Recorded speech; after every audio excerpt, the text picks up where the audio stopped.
Thank you for having me. Hello, Muncie, Indiana, and the surrounding area. I want to thank Kevin Harrelson for an invitation to deliver a talk in Black History Month.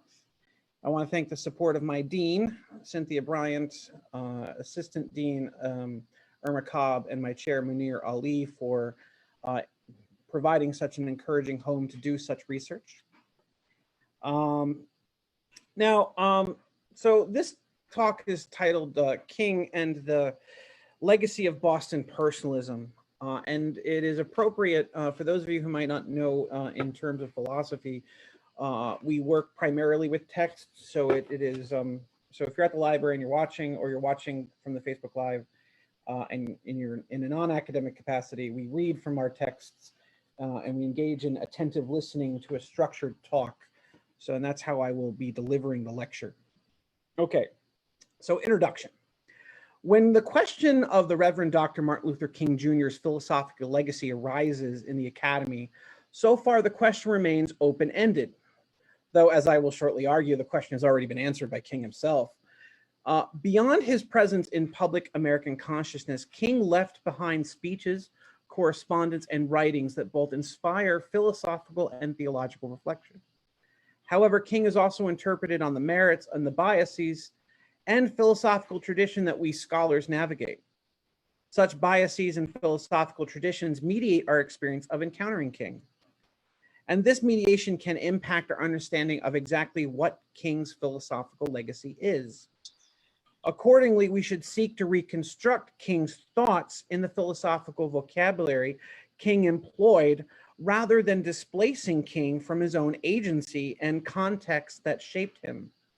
In doing so, we prevent mistakes and misunderstandings that plague the public knowledge of King's legacy.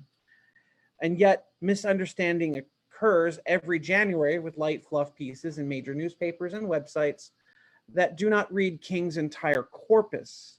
What's more, some scholars are guilty of this lack of reading King widely.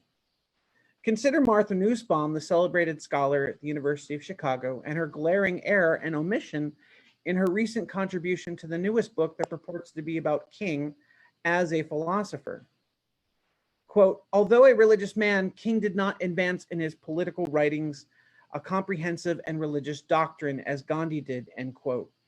In an otherwise interesting article about political emotions, Nussbaum completely neglects any historical consideration or development where King describes himself as a personalist. In other words, she, like others, disregards King's own self-description. This disregard is tantamount to a silent and implicit racism to deprive King of his own intellectual agency that prevails in both philosophy and theology departments.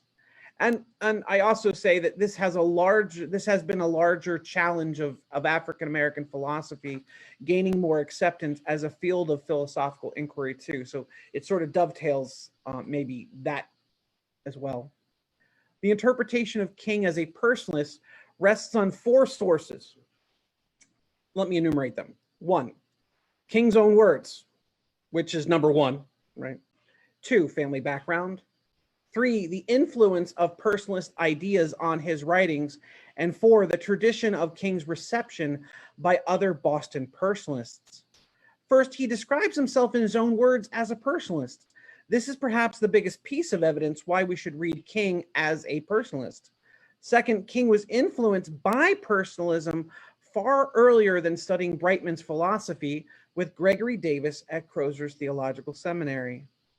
Before Morehouse College and Crozier's Theological Seminary, according to Rufus Burrow, homespun personalism emerges out of King's upbringing within the Black church. And we should no doubt see King as synthesizing personalist influences and philosophy with how he was raised. Moreover, given that King chose to go to Boston University to study with Brightman, where Boston personalism was known to be strong, all of these facts prove that King was a personalist. Homespun personalism gave King a vocabulary to bring together and synthesize many intellectual forces in his life. And finally, there are examples of other Boston personalists who advanced the claim of their most famous student and to whom they also kept in touch with for many years after King left Boston. For example, Walter Mulder. Mulder was dean of Boston's University School of Theology from 1945 to 1972 when King attended. Mulder and King corresponded some, and Mulder delivered many lectures, some published and others unpublished, on the personalism of King. The most famous of these lectures is one Mulder gave to Morehouse College in 1983, in which Brightman's moral law system is read into King's own words. Taking this historical background, and to this day, some teachers at Morehouse College, like Lawrence Carter, make their students learn the personalist moral law system from Mulder. So the personalist interpretation of King's work is very strong. I do want to give a shout out to, in case she's here, Kara Jackman. She's the wonderful librarian who has given me many of the unpublished writings of Walter Mulder. So I just want to give a shout out if she came and she's here. She's made part of this paper possible. Okay, the next section is called What is Personalism? No doubt this may be the first time you have heard the term personalism. It's not a very common philosophical term. We don't really talk about personalism in mainstream philosophical curriculum. So I will define it in a moment. For now, let's take a look at the examples of how strong the personalist interpretation of King is.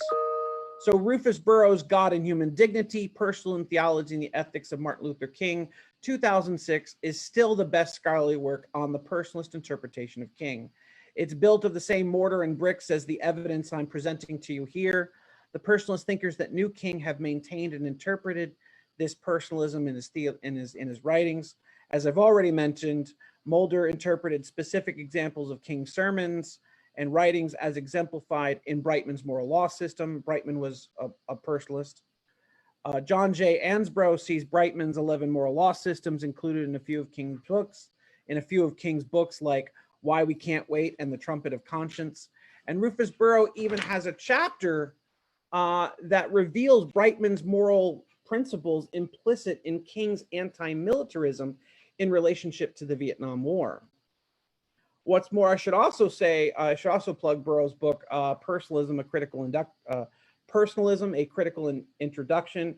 It's still the best introduction to the entire Boston personalist tradition, and the intellectual varieties of personalism are surveyed therein. I didn't really qualify this, but this is Boston personalism, and it is a Methodist philosophical tradition that informs the more Protestant side.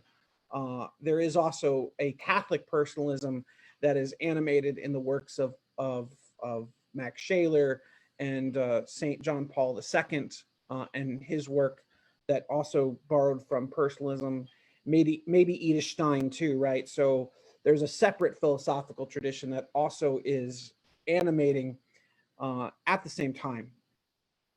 But I'm only on the Protestant side here with the intellectual legacies of American-based Boston personalism that comes out of Boston University. So since a long and exhaustive presentation on what Boston personalism would be in the bound Brightman tradition of it would take too long, we can say a few things about it. For now, personalism is simultaneously two things, right? One, an ethical system in which the person has infinite worth and dignity. And two, a metaphysics that insists two things. Persons are an irreducible whole, right? And that whole, that being a person, is a precondition of experiencing the world. In other words, starting with Bound all the way through King, persons have the traits self-knowledge, selfhood, self-direction, precisely because in the Boston tradition, persons are identified with the relational processes of consciousness.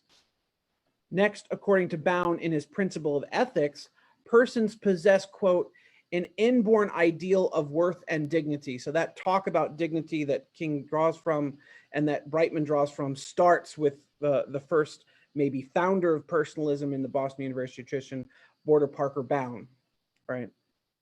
And this trait extends deeply into how King conceived of the person. Now, with our very brief survey completed, let's transition to our discussion of what Kingian personalism is by looking to what Burrow claims are the essential propositions of Boston personalism he finds underlying King's writings. These propositions are: one, reality is personal. 2, persons are the highest intrinsic values. 3, reality is social. 4, an objective moral order exists at the foundation of the universe. And 5, being more Kingian, we need to protest social injustice and to work for the establishment of the community of love. So now let me explain what these propositions amount to in King's thought. Let's take 1 and 3, since they describe what reality is for the personalist. Reality is both social and personal. Similar to the phenomenologist, the personal sphere of our experience mediates all we know and judge to be real. Persons experience the world in particular relations. Persons are the precondition for experience. In this way, persons are assumed to be, I can't help but speak academically here, and even though people are at the library, we would say in philosophical ease, persons are ontologically basic and the constitutive starting point of philosophizing. So more clearly, we could say something like persons start in a first person. That's all the way that every single act of knowledge, every experience we have starts as the first person, right? That's where it starts. And so persons philosophize also in that first person as an experiencing relation. For this reason, persons are in constant relation to the reality they are experiencing. And the term social describes the fact that existence is a shared and relational one, constituted again by these personal relations. Reality is filled with persons, all existing in relationship to each other and their shared experience of a common world. Reality is filled with persons, all existing in relationship to each other and their shared experience. So as experiencing beings in constant and unfolding relation to other persons, there are no individual subjects that are atomistic and divorced from being ontologically related to other individual atoms, right? Instead, true metaphysical reality consists in the unifying and self-identifying activity of consciousness. Any other self hidden behind consciousness is a pure fiction here. King's beloved community ideal is the aggregate total. Like if we added up all of these persons as individual consciousnesses that have to relate to each other and exist interpersonally, that's what King's beloved ideal is. It's the aggregate total of all interdependence shared as a social reality between persons. And it exists in the reality we all experience, relate to, and are consciousness of. We could even place these terms, experience, relate to, and consciousness of, we could put them all with equal signs because they're all the same thing. For this reason, we might read the term social as what phenomenologists meant as intersubjective. So if there are philosophers in the room, we might say that this interpersonal shared existence is what others in other areas of the phenomenological based personalism might call intersubjective. Reality is then co-experienced. Reality emerges in a shared sociality of our combined experiences. Let us take up 2 and 4 to remind you, persons are the highest intrinsic values that exist, and that a moral foundation exists in the universe. Values cannot help but be revealed in our experience.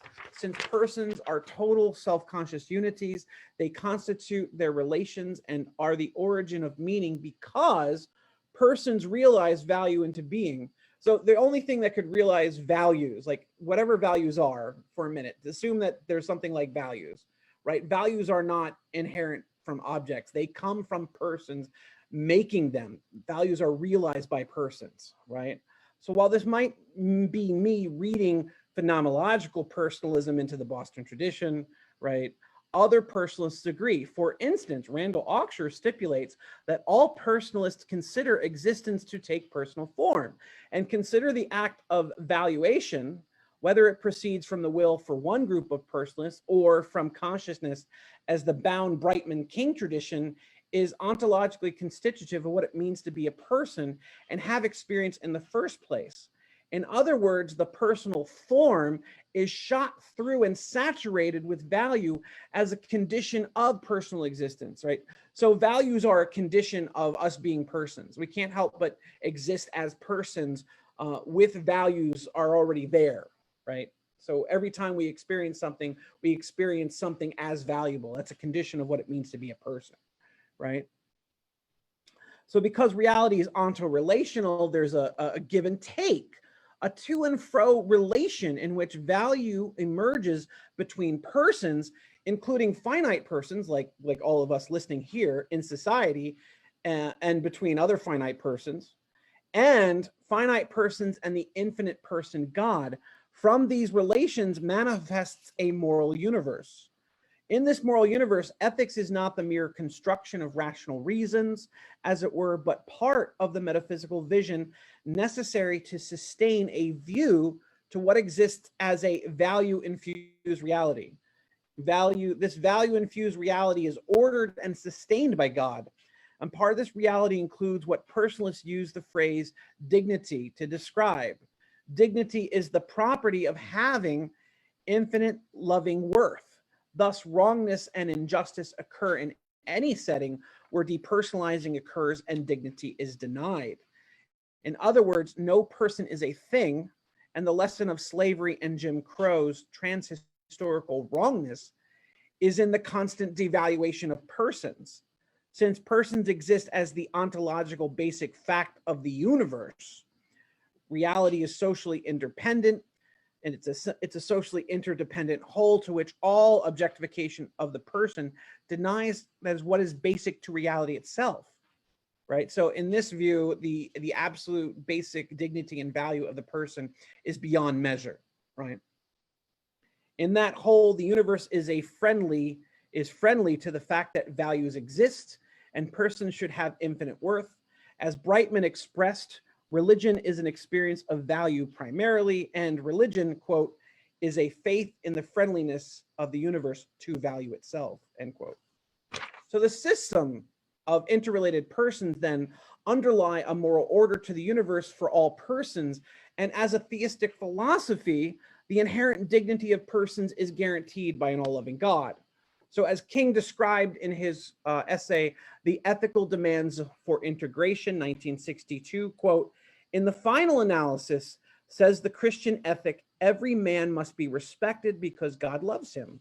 The worth of an individual does not lie in the measure of his intellect, his racial origin, or his social position, end quote.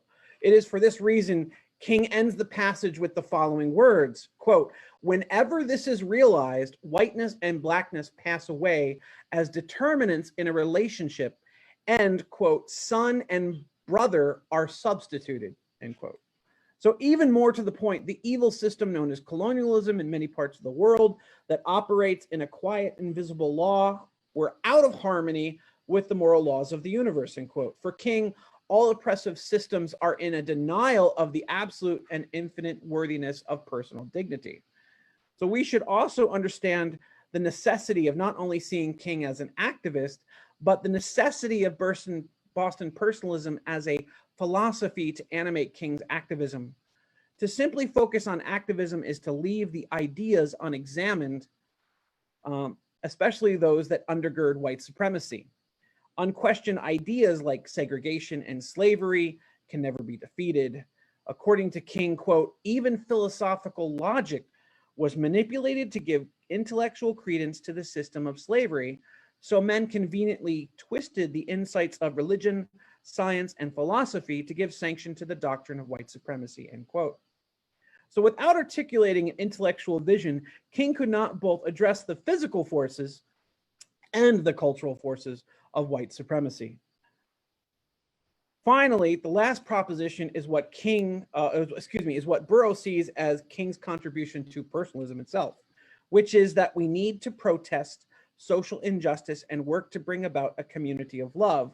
While Burrow does talk about how most personalists affirm the dignity of other persons, even with Albert Nunson's known ill treatment of many, he wasn't a nice person, quote, more than all of his academic personalist forebears, King applied the principles of personalism in his effort to achieve a world community of love in which every person will be treated justly with dignity and respect, end quote.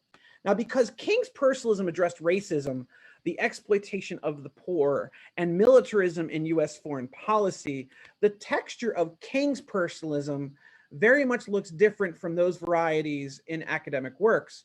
For this reason, Burrow writes that personalism was something different than a conceptual framework that of many of his teachers. Instead, personalism was, quote, a faith in life that King lived in a way to a degree that others did not, end quote. And we must remember to live a life on uncompromising principle is itself exemplified in King's radicalism. In the words of Cornel West, quote, the radical King was a democratic socialist who sided with the poor and the working people in class struggle taking place in capitalist societies. For King, the struggle against legacy of white supremacy was a profound and existential moral matter of great urgency, end quote. So when we take a look at what personalism animated, we must remember the profound effect personalism has had here and elsewhere. So some of the other effects on the Catholic side of personalism, you could say that the ideas of personalism animated the Universal Declaration of Human Rights, for instance, right? And the Catholic-based personalism was a response to how people were devalued in war. So Monier's personalism book on the French side was very much concerned with how the states just sort of churned people for World War I. And both Shaler and Monnier are concerned about how persons are devalued in war. And so it is a personalism as a wider framework has had larger socio-political impact that might go unnoticed. And of course, personalism as an animating philosophy for the civil rights movement is its large impact for us in the cultural horizon of America, right? All right, so 3. So this is section 3, first source of evidence, My Pilgrimage to Nonviolence, 1958. In this section, I will attempt to give voice to and break down the personalist self-description passage. Let me reproduce this famous passage from My Pilgrimage to Nonviolence under discussion here, where King describes himself as a personalist. Quote, I studied philosophy and theology at Boston University under Edgar Sheffield Brightman and L. Harold DeWolf. Both men greatly stimulated my thinking. It was mainly under these teachers that I studied personalist philosophy and the theory that the clue to the meaning of ultimate reality is found in personality. This, all right, and this is, I'm going to repeat this. This personalism remains today my basic philosophical position. This is King right here. This personalism remains today my basic philosophical position. Personalism's insistence that personality, finite and infinite, is ultimately real, strengthened in me 2 convictions. It gave me a metaphysical and philosophical grounding for the idea of a personal God, and it gave me a metaphysical basis for the dignity and worth of all human personality. So in other words, in King's own self-description, he claims that personalism is his basic philosophical position in his own words, and that A, it gave him a grounding for theism, and B, the basis for dignity and worth of all human personality. Now, when King says that, quote, clue to the meaning of ultimate reality, the clue to the meaning of ultimate reality is found in personality, King is speaking of personality in an active way. And I should explain the term how King intends to use the word personality here. Personality is not psychological. We might think of personality or personality psychology, or we might think of social psychology studying like how to make workers happy or something like that. That's not how it's meant here. Personality is an ontological term. Ontology is the field of philosophy that studies the category of being, right? Or being qua being. So personality refers then to the very basic essence of who and what we as persons are. For the personalist, being is equated to activity. And so the very being of a person is found in experiencing the relations of life and reflecting upon them, both in terms of the meaning of any particular content of experience, and then reflecting on the whole to see if our interpretation of those particular contents fits a larger synoptic, moral, and metaphysical vision. Thus, we might better translate the key to ultimate reality as a type of personing, if you will.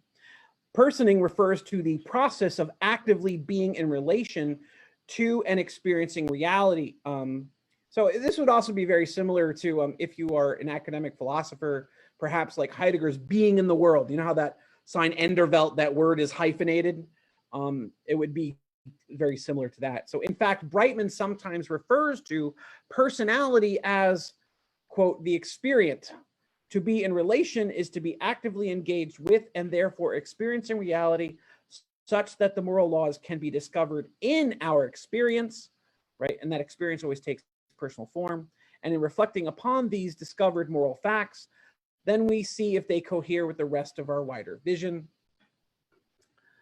So in experiencing reality, finite persons exist along with the infinite person God. Consider his words from an essay titled, Our God is Able. Of this relationship, King recalls the ease of life up until the Montgomery bus boycott.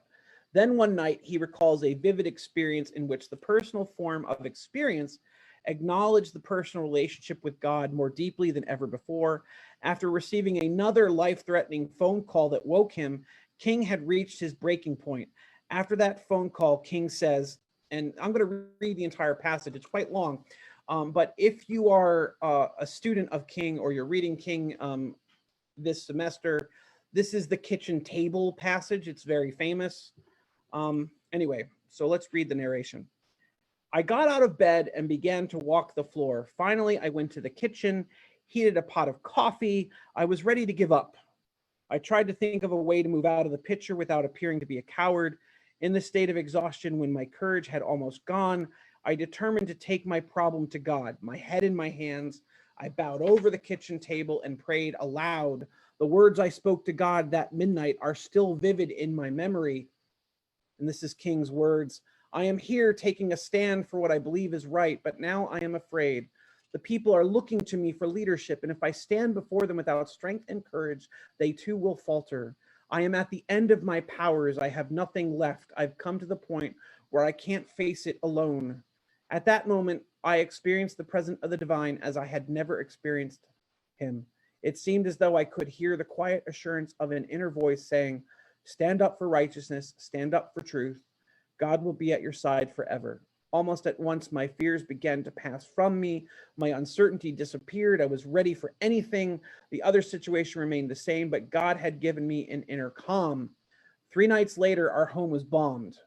Strangely enough, I accepted the word of the bombing calmly. My experience with God had given me new strength and trust, and I knew now that God is able to give us interior resources to face the storms of life and the problems of life. Now, in this passage, we see that it was within the bounds of personal experience that God was known and related to, and as a person with whom God related to King. God as infinite person is evident elsewhere in his writings. Consider, quote, an essay titled The Answer to a Perplexing Question. King writes, to know God, a man must possess this latter type of faith, the heart's faith as opposed to an intellectual mind's faith. For the mind's faith is centered in a person. Faith is the opening up of all sides of the person, and at every level of one's life to the divine inflow. In other words, the experience of God cannot help but be a person with whom relation occurs, and love is the medium of that relation in King, right? And that's a very specific contribution that King makes. He ontologizes love in a way that both Bown and Brightman did not. Although Brightman's scaffolding would be open to it, I think this is one of the things that King does with Kingian personalism. So more than that, God is discoverable as a content of personal experience that keeps relating within time to one's life as divine inflow. One can further extend the commitment to the personal reality of God to what we might call King's personalist political theology, which is derivative certainly of personalism on a metaphysical, theological, and ethical level we see in the passages above, or what I've just mentioned. To abandon these levels of King's thinking is not to read King at all in his own terms, since it is only from the proper source of that cosmic love that calls us out of our own finitude to serve something more in relationship to the higher ideals of the moral laws. As Rufus Burroughs makes clear, nevertheless, there's no question that King was, by his own admission, both a metaphysical and ethical personalist. That is, he believed in a personal God who is the source of all things. In addition, he lived by the conviction that every person is sacred because every person is loved by God. Therefore, when his house was bombed during the Montgomery bus boycott, he counseled angry residents not to retaliate and love their enemies. Burrow is maintaining that these personalist convictions immediately give rise to King's understanding of the Sermon on the Mount as it applied not only when someone threatened his home, but for all other times when King was tested by that same hatred over and over. For King, the role that these insights play are orthopraxic. Orthopraxy refers to thinking of religion as concerned with right conduct, rather than thinking being religious means having the right belief. In fact, the word orthodoxy breaks down into the meaning right belief, right? In his unpublished notes of a talk Walter Mulder gave on his memories of King, he defined personalism as, quote, an activist metaphysics of love, end quote. Many skeptics of religion often regard religion as a matter of ideology and unreflective propositions that make up an orthodoxy. However, when an idea is alive and bears directly in how one practically navigates possibilities for action, then we can see personalism as a philosophy suggesting a course of action, right? Personalism then is orthopraxic, transforming one's understanding of Christian faith and agapic love into activism. King's contribution to personalism is taking it from the professorial armchair of Boston to and into public life. Next, the metaphysical grounding of dignity comes out of being related to a personal God. For both Brightman and King, reality is intelligible because it is rational, sustained as it were in the processes of God as the supreme and cosmic person. In this way, God is the source and sustainer of why values continue to be sustained. Quote, God is the source of all being, who unceasingly striving for nothing but the best possible good. For this reason alone, King can say later on in Stride Toward Freedom that the oppressed person practicing nonviolence based on love, quote, knows that in his struggle for justice, he has cosmic companionship, end quote. This cosmic companionship can take multiple forms and include non-Christians as well. For the non-Christians, the processes of relation are the same. We are in constant relation to each other and also growing and becoming in relation to the same whole. For, quote, even these people, being non-Christians, right, believe in the existence of some creative force that works for universal wholeness. Whether we call it an unconscious process, an impersonal Brahman, or a personal being of matchless power and infinite love, there is creative force in the universe that works to bring the disconnected aspects of reality into a harmonious whole, end quote. So certainly King's reference to a personal being of matchless power and infinite love is his personalism shining through right there. All right, so, and then I'm just gonna go over, I'm gonna skip the homespun personalism section. I think this section's a little bit better. I'm noticing that I do wanna have some time for discussion, so I'll skip that section and I'll go to the next section, and that will bring us to a close. So sources of evidence, example in his own writings. Rufus Burrow warns us to be careful. Quote, in his use of the personalist moral law system, King nowhere names the laws and then proceeds to the concrete application of them as academic personalists have, end quote. For this reason, we can look at similar passages all throughout King's writings from the mid-1950s to the late 1960s, and we see these moral laws operating a tergo. So the Latin phrase a tergo means that things are operating in the background. A tergo is in the background, right? Because our time is short in this lecture, I will mention only a handful of examples of writings comparable to Brightman's moral law system that Mulder and other Boston personalists find in King's writings. So let's take a look from an address titled Love, Law, and Civil Disobedience he gave at the Fellowship of the Concerned on November 16, 1961. This group was one of those societies of white liberals that were critical of the sit-ins and freedom riders. King gave a speech to the largely white Southern liberals. King argued the strategy of student protesters must decide on what the law what law they should obey and those laws that they should not. King says, another passage, a law is a law that squares with a moral law. It is a law that squares with that which is right, so that any law that uplifts human personality is a just law, whereas that which is out of harmony with the moral law, which does not square with the moral law of the universe, it does not square with the law of God. So for that reason, it is unjust, and any law that degrades human personality is an unjust law. Now that should sound familiar to you, right? Keep that in mind in a moment. So as Edgar Sheffield Brightman stated in his Moral Laws 1933, the civil and religious law are both logically dependent upon the moral law.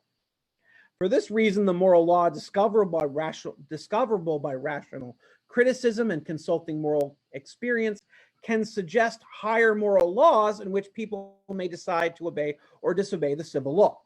This personalistic claim that the moral law is higher than the civil law of the state is also echoed in King's letter from the Birmingham jail 2 years later, 1963. That is another piece against white moderates and liberals. So from the letter, here's another passage. Any law that uplifts human personality is just. Any law that degrades human personality is unjust. All segregation statutes are unjust because segregation distorts the human soul and damages personality. The sacredness and absolute, all right, so that's the end quote. The sacredness and absolute moral dignity of the person is a hallmark feature of personalism as both a metaphysics and ethics of persons. What I want you to note is in that passage 2 years later, it's not actually the same passage, but any law that uplifts human personality is a theme in both of them, right? And you could find similar message echoed when King does recycle some of the same passages in other sermons, right? But the fact is he keeps mentioning the moral law, the moral universe. So it's not just make-believe to say that maybe Brightman's moral law system is operating and animating the moral imagination of how King is trying to conceive the message that he's trying to get across in the intellectual defenses of his activism. What's more, King firmly believes in a moral universe, following Brightman's example. The moral laws structure the universe. Consider his A Christmas Sermon on Peace, 1967. King states, if there is to be peace on earth and goodwill toward men, we must finally believe in the morality of the universe and believe that all reality hinges on moral foundations. The moral foundation of the universe is the relationship between God and human beings, infinite person, finite person, and it crystallizes into the coherence of relevant moral laws discoverable by reason. There is a law in the moral world, a silent, invisible imperative akin to the laws in the physical world that reminds us that life will work only in a certain way, end quote. So the certain way spoken here by King is the foundation of relationship with God.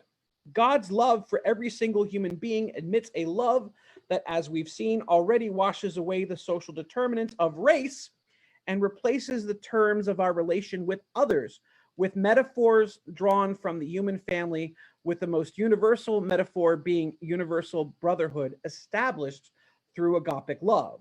For King is adding his own moral law to be found in the 4th chapter of Strength to Love.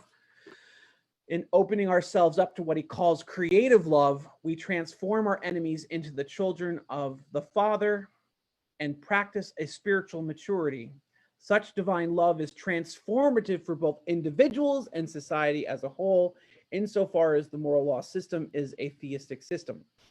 So King's Christocentricity is at the heart more clearly than either Bown or Brightman for that matter. Okay, so here's the conclusion. In this lecture, I have drawn upon 3 of the 4 sources of evidence I listed. The fuller length essay this lecture will address Mulder's treatment of King as implicitly committed to Brightman's moral law system.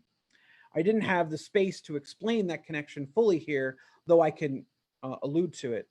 What I have done brings together details of King's personal life, his intellectual self-description as a personalist, and how in his writings we see him committed to the following concepts that fit well into a personalist framework. These are moral laws and a moral order to the universe. That's one. Two, the fact that persons have dignity and worth grounded in relation to God. Three, the social web of this mutually interrelated garment of destiny implies the necessity for working to better the interdependent whole we're all part of. So in other words, in consulting these sources of evidence, it's clear that King's philosophical position remains personalistic, and anyone who would bother to distort King for their own purposes has not given weight to the manner King described his own philosophical position. In doing so, King's contribution to personalism and the framework he employed helps give us a richer understanding of his thought. And I thank you for your time. Thank you for listening. Thank you so much, Ed.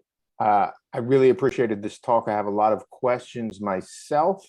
However, first I want to solicit questions from the audience. So I will request of the other people on Zoom that you use the raise hand icon that's to be found at the bottom of your screen. Click on reactions and click raise hand when you have a question here for Dr. Hackett.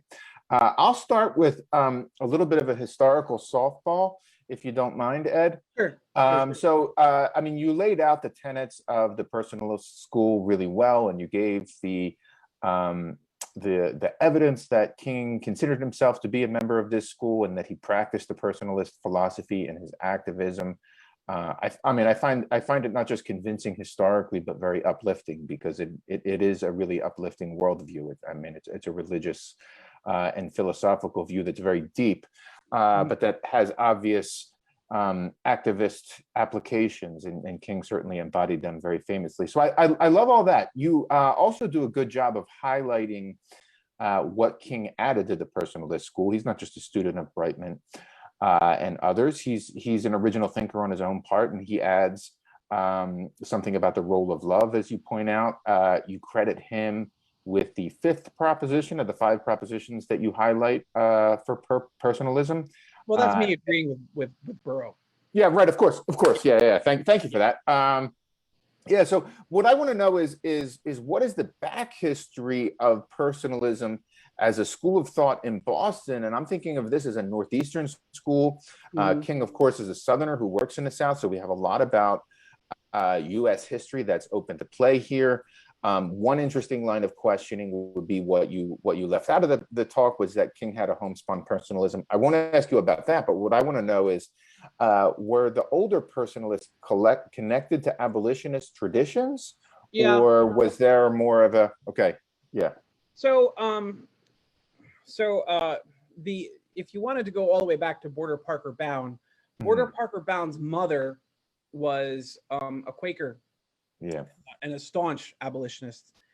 And his father was a Methodist minister and a justice of the peace, I believe in New Jersey, if I'm recalling correctly. And then Bound himself, you know, I guess the claim to fame, there's two things to consider. Bound supervised the first ever Black PhD in theology in North America in the United States. That was John Wesley Edward Bowen. Okay. Right. That was Bound's student. So, and then the second thing was, while there was a lot of Boston University was, I don't want to say it was like a poor man's working university, right? But the admission was more open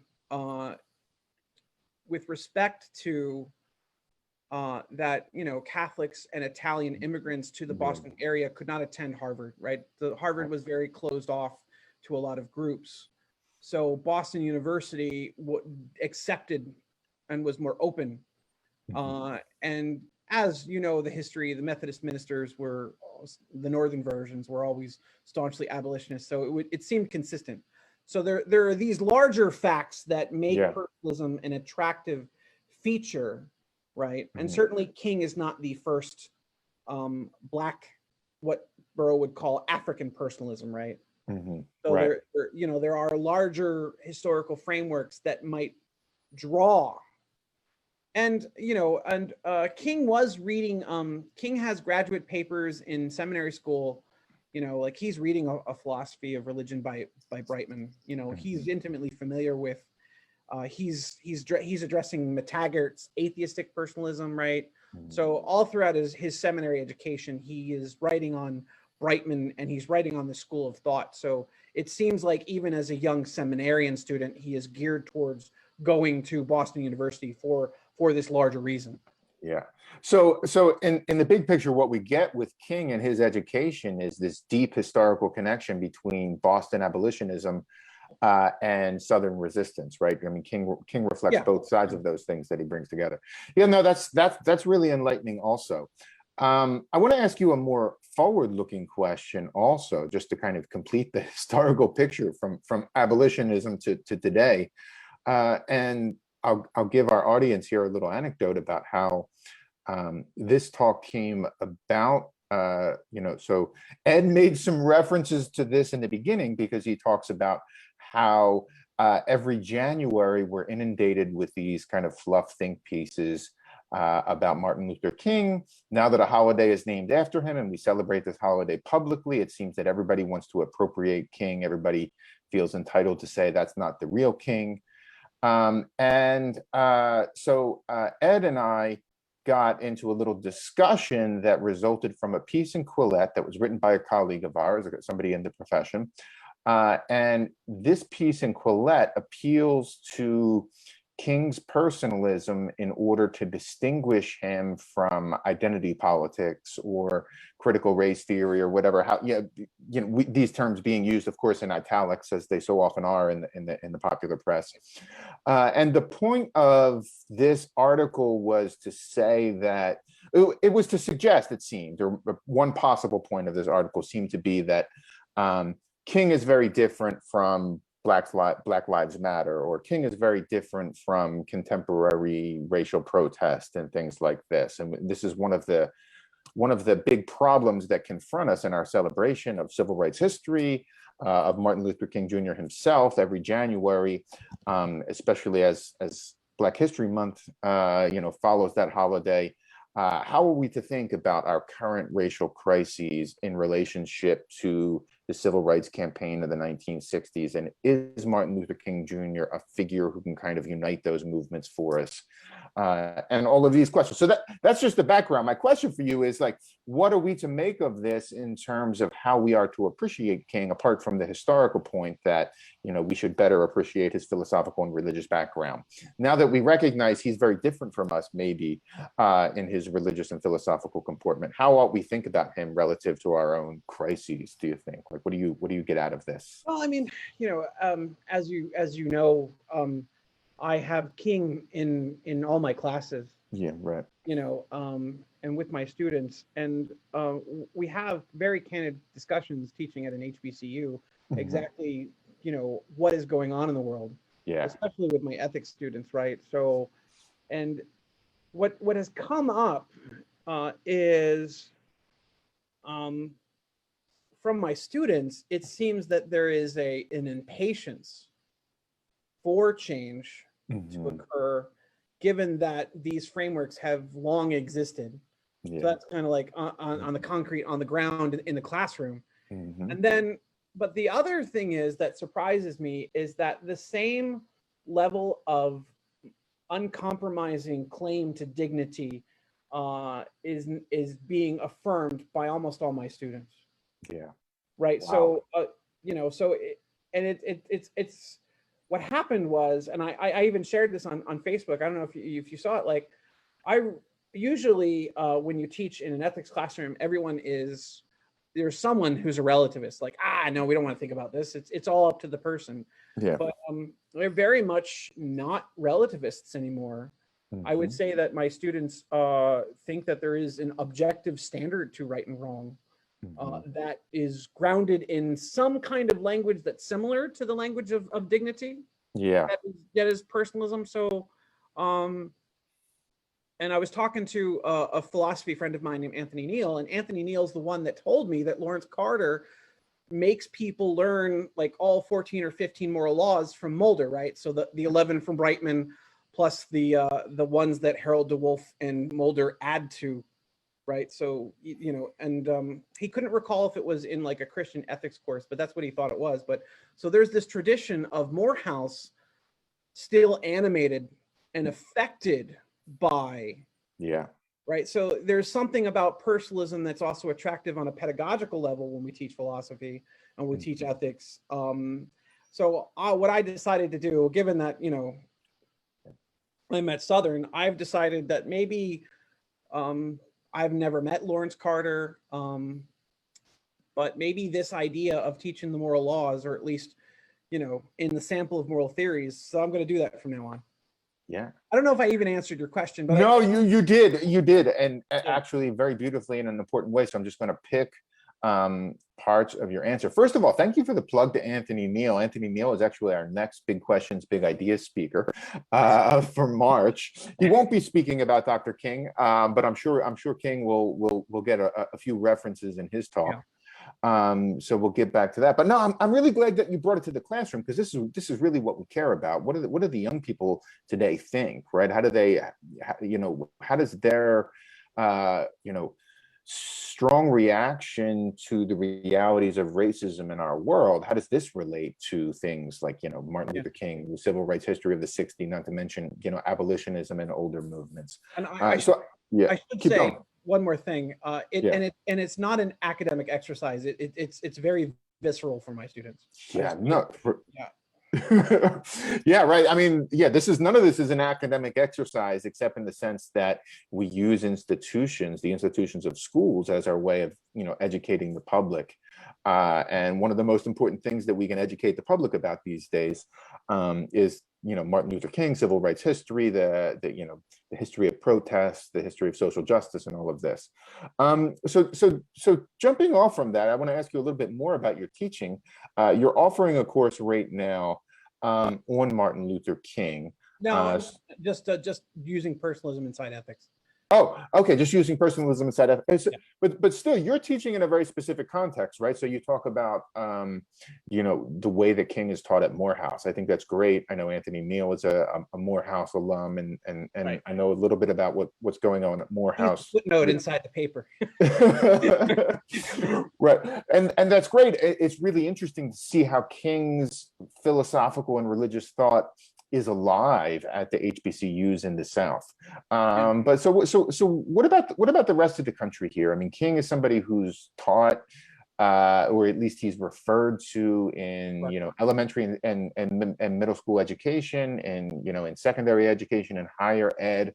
How do you think we should continue this, adjust this, change this, improve this in the future? Like, what should teachers know about Martin Luther King that we don't? What misconceptions do we have that should be corrected? How should we better pass these lessons on to the children? Well, one of the things that we do not do in when King is presented, King is almost presented like a secular saint. Mm-hmm. There's like a claim of deification almost, and it almost paints a picture like, if you can't be as perfect as the sanctification of King, right? You shouldn't be working as an activist. Mm-hmm. So there's one worry. I want to peg Mark Lance for that wonderful observation, and I think that that's absolutely true. And the other thing is, the King was a very human person. We don't teach that King was targeted by J. Edgar Hoover and in the institutional apparatus that propagated the conditions for white supremacy to continue, right? And that same discourse of law and order, there was no real reason. There's a documentary called King and the FBI, came out 2020, and it just basically diagnoses simply because he had an association with Levison, which was one of his friends and was a member of, it was Jewish and a communist, that they authorized wiretaps. But the FBI specifically didn't tell the Attorney General, then Robert Kennedy, what they were truly doing. And they found his sort of infidelity, and they wrote nasty letters that he should kill himself, right? Mm-hmm. Yeah. And Bill Sullivan of the FBI specifically targeted King. So King was targeted by the U.S. government. So, you know, the activism to make equality happen, for harmonious race relations to occur in this country, what that brings to mind is, I think, what King teaches us is that the perpetuation of white supremacy and racism has a lot to do with the unwillingness of whites in this country to take the burden on and dismantle white supremacy itself. And that is a huge philosophical lesson that is not taught. And I guess that what also comes to mind is the anti-militarism, the working on poverty, right? The circumstances of King's death, King starts to move towards workers' rights and exploitation. And so the economic violence of both Marxism and capitalism in their extreme forms as a source of depersonalizing personal dignity, right? And the structures that get put up to deprive people of dignity by keeping them poor, right? These are things that are not taught either. So these issues about anti-poverty, can I call it anti-capitalism? Can I refer to King's anti-capitalism, or is that too strong? I would think that I would think that that's responsible.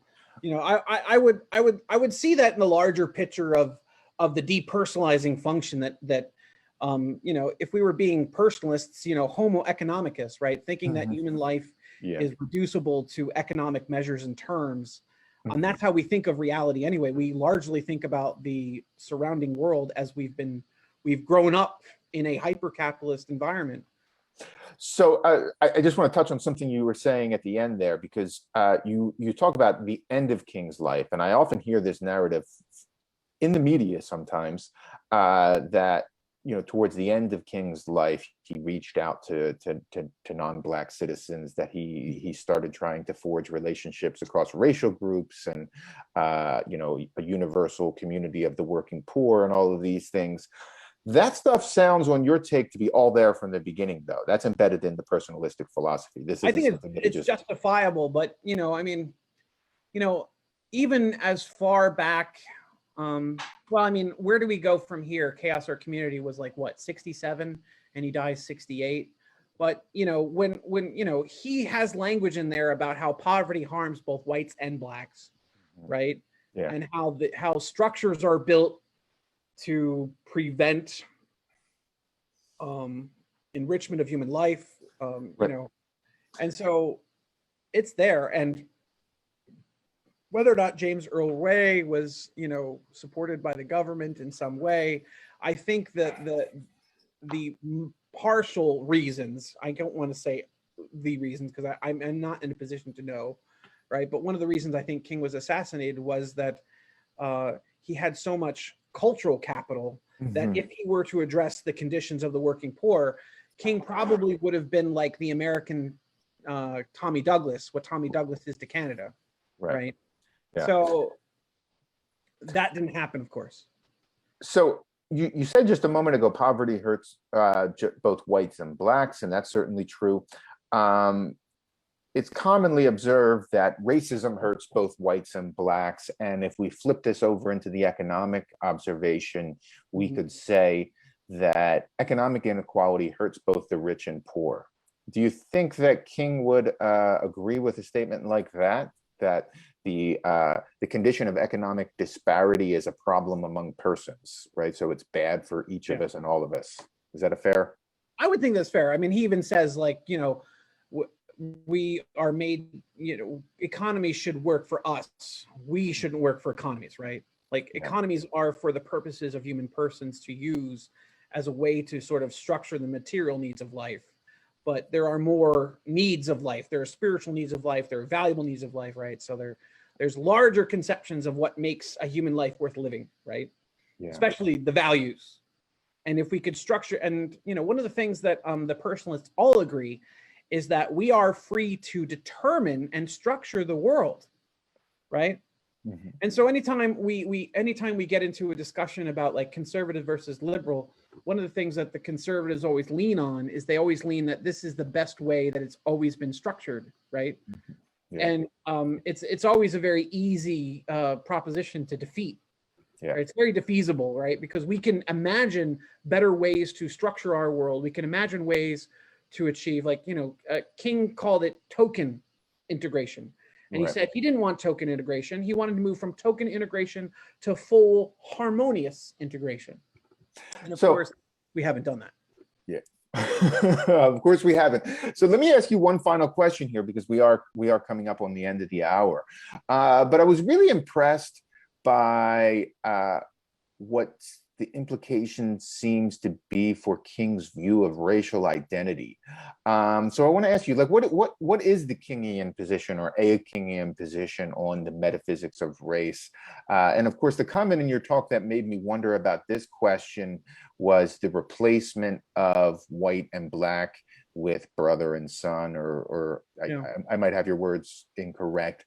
But it seems to be that on King's view of persons, there really is no place for a thing like racial categories, so that King is something of a, does he consider racial categories to be fictions?